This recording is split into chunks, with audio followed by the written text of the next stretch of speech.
Grade 8 आज के lecture के साथ मैं 2 वीडियो अटैच कर रही हूँ। आपने ये बताना है कि दोनों वीडियोस में थोड़े मुख्तलिफ पॉइंट कौन से हैं, वो नोट भी करने और मुझे सेंड भी करने हैं। बिस्मिल्लाहिर्रहमानिर्रहीम। अस्सलाम वालेकुम। ग्रेड 8 चैप्टर 2 क़याम पाकिस्तान। आज का हमारा टॉपिक है Chakravarti Rajagopalachari CR formula 1944। CR formula C Chakravarti से और R राज से लिया गया है। मीन चक्रवर्ती राजगोपाल आचार्य का CR फार्मूला 1944। चक्रवर्ती राजगोपाल आचार्य CR फार्मूला 1944। आइए इसके हम अहम पॉइंट देखते हैं। कायद-ए-आज़म की सरकर्दगी में मुस्लिम लीग का मुनज़्ज़म होना। मुस्लिम लीग और कांग्रेस को करीब लाने के लिए गोपाल आचार्य की कोशिश। CR फार्मूला के अहम नुकात। गोपाल आचार्य के ख़िलाफ़ कांग्रेस का शदीद रद्द-ए-अमल। कायद-ए-आज़म का रद्द-ए-अमल। CR फार्मूला की तारीख़ी अहमियत। जंग-ए-अज़ीम के दौरान कांग्रेस ने अंग्रेज़ को हिंदुस्तान से निकालने और कांग्रेस को इक़्तिदार मुंतकिल करवाने की भरपूर कोशिश की। जदोजहद में उन्होंने मुस्लिम लीग को एतमाद में नहीं लिया। ग्रेड 8 जंग-ए-अज़ीम जो जारी थी और कांग्रेस ने कोशिश की थी कि अंग्रेज़ को निकाल दिया जाए हिंदुस्तान से और ख़ुद इक़्तिदार हुकूमत की जाए हिंदुस्तान पर। अब देखते हैं कि कायद-ए-आज़म की सरकर्दगी में मुस्लिम लीग का मुनज़्ज़म होना, ये पॉइंट फर्स्ट है। अंग्रेज़ कांग्रेस के हथकंडे तौर तरीक़ों को जान चुके थे और दूसरी जानिब कायद-ए-आज़म की सरकर्दगी में मुस्लिम लीग मुनज़्ज़म हो रही थी, मीन मजबूत हो रही थी और उन्होंने अंग्रेज़ों पर वाज़े कर दिया हिंदुस्तान में 8 करोड़ मुसलमान, कितने 8 करोड़ मुसलमानों के जज्बात और एहसासात को नज़रअंदाज नहीं किया जा सकता, भूला नहीं जा सकता ऐसे हालात में, जबकि मुस्लिम लीग और कांग्रेस के रास्ते अलग अलग थे। अब हम सेकंड हेडिंग देखते हैं कि मुस्लिम लीग और कांग्रेस को करीब लाने के लिए आचार्य की कोशिश। मद्रास से कांग्रेस के एक बड़े रहनुमा चक्रवर्ती राजगोपाल आचार्य ने दोनों जमातों को, मुस्लिम लीग और कांग्रेस को करीब लाने की कोशिश की, क्योंकि वो ये जान चुका था कि कांग्रेस हुकूमत बरतानिया से कोई वादा इस वक्त तक नहीं कर सकती जब तक मुस्लिम लीग का ताउन, मदद हासिल ना हो। इस तरह हुकूमत बरतानिया भी कांग्रेस की कोई ऐसी बात मानने के लिए तैयार नहीं होगी जिसकी मुस्लिम लीग मुखालफत कर रही हो, क्योंकि बच्चों आपको पता है ना कि मुस्लिम लीग कायद-ए-आज़म की सरकर्दगी में मुनज़्ज़म हो रही थी। तो अब अगर किसी भी ऐसी बात की मुखालफत मुस्लिम लीग करती है तो फिर अंग्रेज़ हुकूमत वो नहीं मान सकती थी। गोपाल आचार्य ने मद्रास असेंबली में करारदाद पेश की जिसमें कांग्रेस पार्टी से मुतालबा किया। उन्हें कहा, मुतालबा करना किसी बात को मानने के लिए कहना कि वो मुनासिब रद्दोबदल तब्दीली के साथ पाकिस्तान के मुतालबे को मंजूर करें, मान लें और मुस्लिम लीग के साथ मरकज़ी हुकूमत के बारे में गुफ्तशनीद करें। गुफ्तशनीद बातचीत। नेक्स्ट हेडिंग हम देखते हैं कि CR फार्मूला के अहम नुकात। अब 1 पे देख लेते हैं। मुस्लिम लीग हिंदुस्तान के मुतालबा आज़ादी की तौसीक हमायत करेगी और अबूरी दौर में एक हुकूमत के जाने और दूसरे हुकूमत के आने तक जो दरमियानी अरसा होता है उसे अबूरी हुकूमत कहते हैं।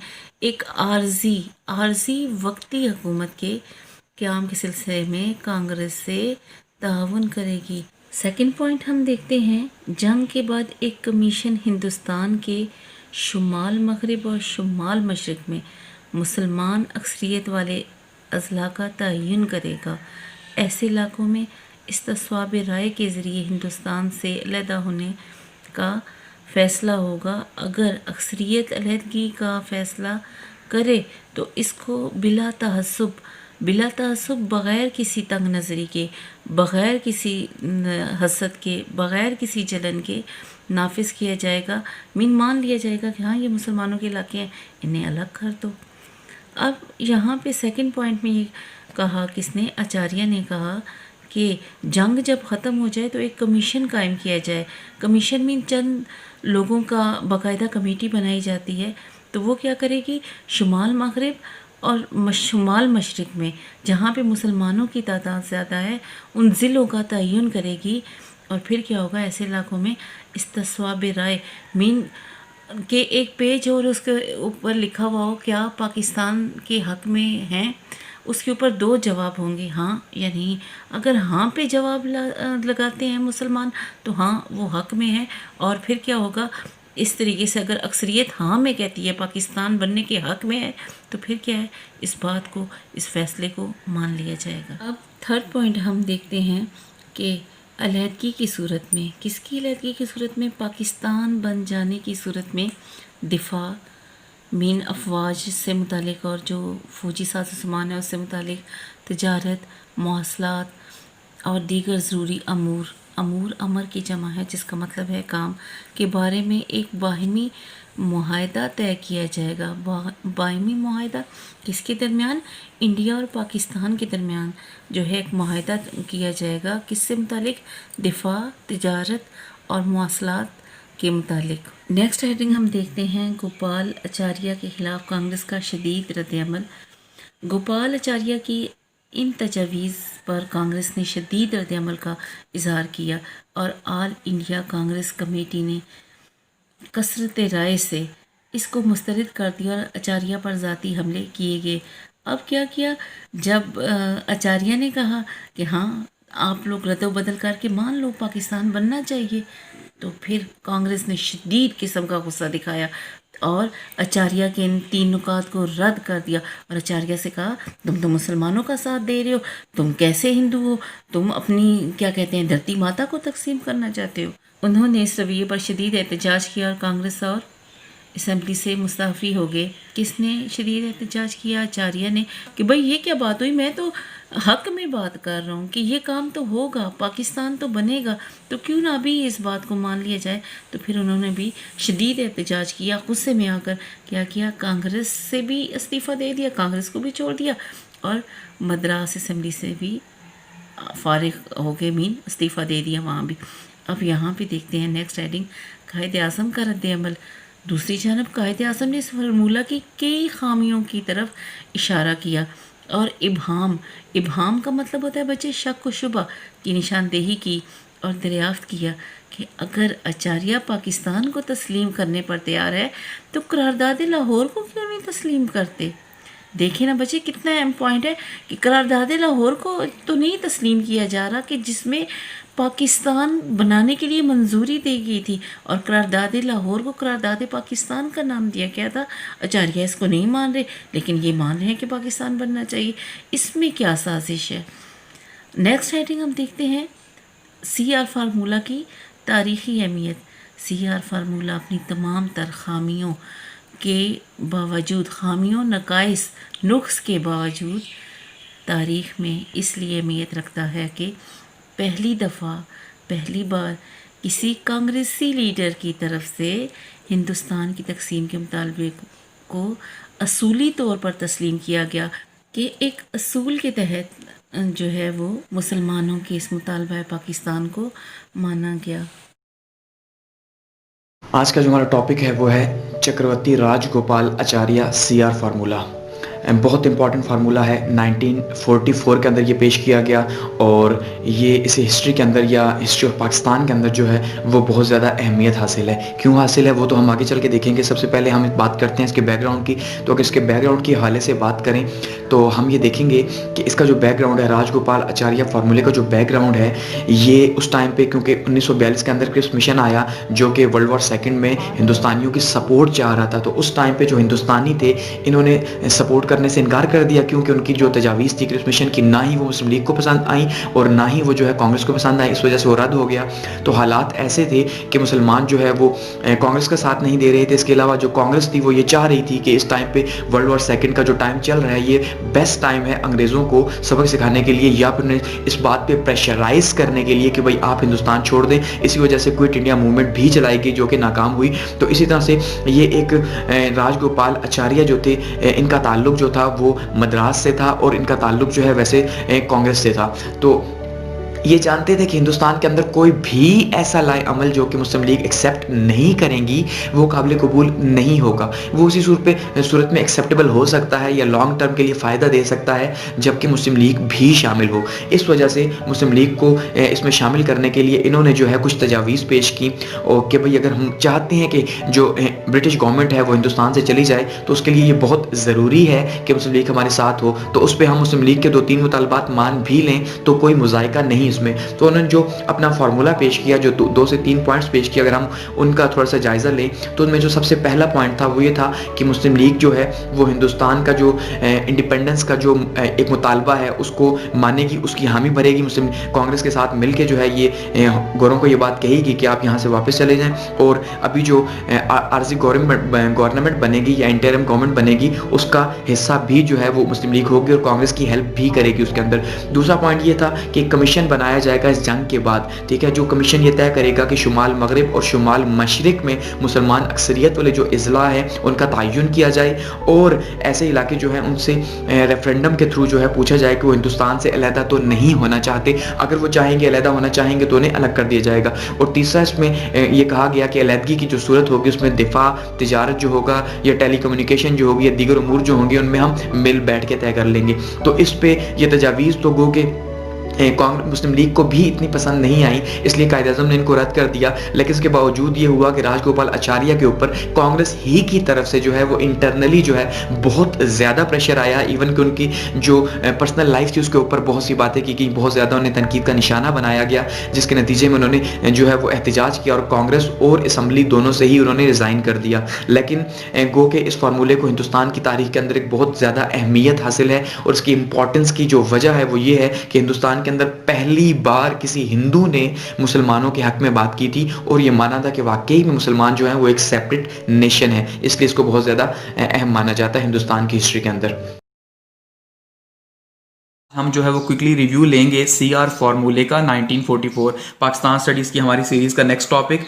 तो अभी हम जो बात कर रहे हैं पाकिस्तान स्टडीज़ की सीरीज़ के अंदर, उसमें हमने ये देखा कि इससे जो लास्ट इवेंट था, हम स्टेप बाय स्टेप चलते आ रहे हैं, वो था क्विट इंडिया मूवमेंट। जो हमने देखा था जो क्विट इंडिया मूवमेंट थी वो फेल हो गई, और वो फेल क्यों हुई उसके पीछे जो रीज़न था वो यही था कि कांग्रेस जो है वो अकेली थी। तो कांग्रेस के अकेले होने की वजह से क्विट इंडिया मूवमेंट फेल हो गई। तो अब सीआर फार्मूले में सबसे पहले अगर हम बैकग्राउंड की बात करें तो बैकग्राउंड में यही आता है कि इससे पहले 1942 के अंदर 2 इवेंट्स हुए, ठीक है। एक इवेंट तो ये हुआ कि क्रिप्स मिशन आया और क्रिप्स मिशन जो है वो नाकाम हो गया। अब क्रिप्स मिशन भी जो है वो फेल हुआ और वापस चला गया, और इसी दौरान 1942 के अंदर क्विट इंडिया मूवमेंट जो है वो कांग्रेस ने स्टार्ट की और इस तरह से ये भी फेल हो गई। तो अब 2 इवेंट्स जो है वो एक ही साल के अंदर हुए।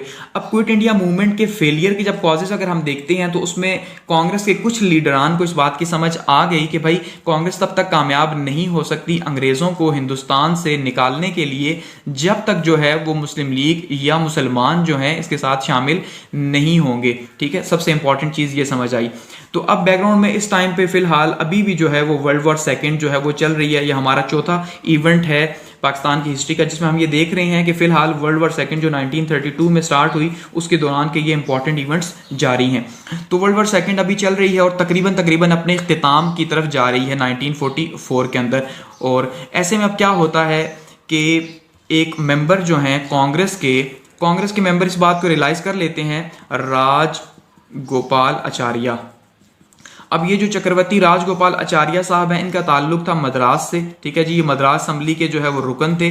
तो मद्रास असेंबली के रुकन थे तो इन्होंने ये महसूस कर लिया कि अगर हिंदुस्तान को जो है वो आज़ाद करवाना है तो हिंदुस्तान की आज़ादी तब ही मुमकिन हो सकती है जब मुस्लिम लीग को अपने साथ मिला लिया जाए। अगर मुस्लिम लीग साथ में कांग्रेस के शामिल नहीं होगी तो नतीजे के तौर पे क्या होगा कि हम अंग्रेज़ों को यहाँ से नहीं निकाल सकते। ऐसे में राजगोपाल आचार्य साहब ये मानते थे कि जो हिंदुस्तान है इसके अंदर जो 8 करोड़ मुसलमान हैं, ठीक है, तो 8 करोड़ मुसलमान जो हैं इनके बिना हिंदुस्तान का फैसला मुमकिन नहीं। तो उन्होंने एक असम्बली के अंदर जो है करारदाद पेश की और करारदाद में ये कहा गया कि भाई हिंदुस्तान के अंदर जो है सबसे पहली बात तो ये है कि मुस्लिम लीग जो है वो हमारा साथ दे, यानी कि अगर हम यानी कांग्रेस जो है वो ये मुतालबा करती है अंग्रेज़ों से कि वो हिंदुस्तान को छोड़ दें तो मुस्लिम लीग जो है वो इसमें कांग्रेस का साथ देगी, पहली बात। दूसरी बात उन्होंने ये कही कि भाई जब अगर ये तय हो जाता है कि भाई हिंदुस्तान को तकसीम करना है तो फिर हम एक कमीशन कमीशन बना देंगे और वो कमीशन जो है ये तय करेगा कि मुसलमानों के कौन कौन से इलाके हैं और किस किस इलाके में यानी कि मुसलमानों की अक्सरियत है, वो कमीशन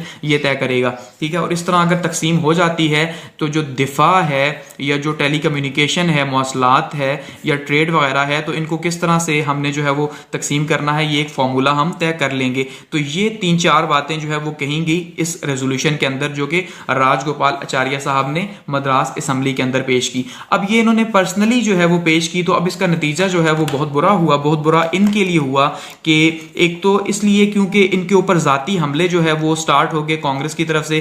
कांग्रेस ने जो है वो जाती हमले किए कि भाई आप कौन होते हैं हिंदुस्तान में मुसलमानों को मानने वाले, जबकि हम ये मान रहे हैं कि यहाँ पे हिंदुओं की अक्सरियत है तो हिंदू राज चलेगा, तो आप क्यों मुसलमानों को ये कह रहे हैं कि भाई हमारे साथ तो शामिल हो। ये वो यानी कि जाती हमले शुरू हो गए। नतीजे के तौर पर राजगोपाल आचार्य साहब जो हैं इनको फिर जो है वो इस्तीफा देना पड़ गया असेंबली से, और उन्होंने अपनी जान छुड़ाई कि यार अब ये जो है ना बहुत ज़्यादा मुसीबत बन चुकी है।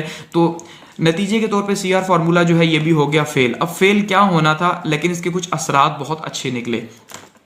अच्छे क्या असरात निकले, अगर इसके रिजल्ट्स को हम देखें तो मुस्लिम लीग के लिए या मुसलमानों के लिए जो है वो हिंदुस्तान के अंदर ये एक बहुत अच्छा असर था कि पहली बार जो है फर्स्ट टाइम यानी कि जो है वो किसी हिंदू ने ये माना था कि मुसलमान जो है वो एक ताकत है हिंदुस्तान के अंदर, और मुसलमानों के बगैर जो है वो हिंदुस्तान के मुस्तकबिल का फैसला नहीं किया जा सकता। तो ऐसे में जो है मुस्लिम लीग यानी कि दूसरों को या कांग्रेस को ये बावर करवाने में कामयाब हो गई कि भाई मुस्लिम लीग जो है वो एक सियासी ताकत रखती है। तो ऐसे में ये तो फेल हो गया, लेकिन ये मुस्तकबिल के लिए जो है यानी कि फ्यूचर की स्ट्रगल के लिए मुसलमानों की ये बहुत ज़्यादा अहम रहा। तो ये था CR फार्मूला, और यहाँ पे हमारा ये टॉपिक जो है वो एंड हो गया। और अगर हम एक इसको दोबारा से रिवाइज करें तो CR फार्मूला क्या था कि भाई राजगोपाल आचार्य साहब जिनका ताल्लुक मद्रास से था, जो वहाँ के असेंबली के रुकन थे कांग्रेस के, उन्होंने जो है ये रेजोल्यूशन पेश की कि भाई अगर हम मुसलमानों को अपने साथ शामिल कर लेते हैं और फिर हिंदुस्तान की तकसीम का फैसला करते हैं तो हमें ज़्यादा आज़ादी होगी या आसानी होगी। तो ऐसे में क्या हुआ कि राजगोपाल आचार्य साहब के ऊपर ज़ाती हमले शुरू हो गए और उन्होंने जो है असेंबली से रिज़ाइन कर दिया। लेकिन मुसलमानों के लिए या मुस्लिम लीग के लिए बहुत अच्छा हुआ कि पहली बार किसी कांग्रेसी ने यह माना कि मुसलमान जो है वो हिंदुस्तान के अंदर एक ताकत हैं। ग्रेड 8 आज हमने पढ़ा चक्रवर्ती राजगोपाल आचार्य का CR फार्मूला 1944-1944। आपने हेडिंग्स के साथ लिखना है और नीट एंड क्लीन लिखना है। कमेंट बॉक्स में आप सेंड करेंगे, इंशाल्लाह आपका काम चेक किया जाएगा और याद करके भी सुनाना है।